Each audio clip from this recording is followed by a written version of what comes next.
କଥା ହେଲା ଯଦି ସେ ଚାହିଁବ ଯିବା ପାଇଁ କେମିତି ଚାହିଁଥାନ୍ତା ଆମେ ମନା କରିଥାନ୍ତୁ ନା ମତେ କହିଲେ ଟିକେ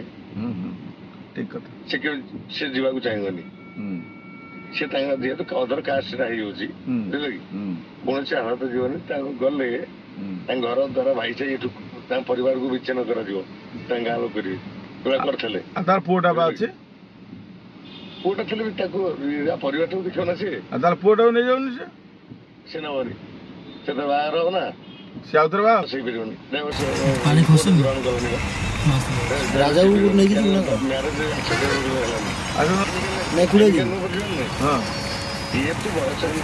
ଆରେ ନାଇଁ ନାଇଁ ତୁ ରାଜାକୁ ନେଇକି ଯିବୁ ନା କାନମକୁ ଏକୁଟିଆ ନେଇକି କୋର୍ଟ ମନା କର ତୁ ଯୋଉ କାମ ମ୍ୟାରେଜ କରୁଛୁ ନା ହ୍ୟାଲୋ ମ୍ୟାରେଜ କରିବ ଆରେ ତୁ ଯୋଉ କାମକୁ ଯିବୁ ରାଜାକୁ ନେଇକି ଯିବୁ ନା ଏକୁଟିଆ ଯିବୁ ତାହେଲେ ବାହାଘର ନିଶ୍ଚୟ ହବ ଫାଇନାଲ ହେଇଗଲା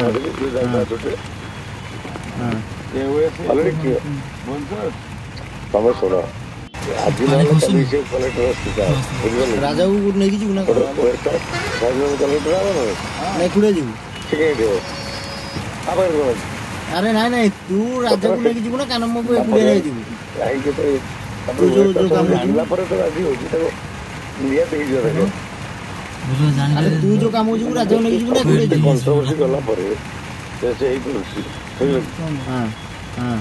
ତାର ଅଛି ନାଇଁ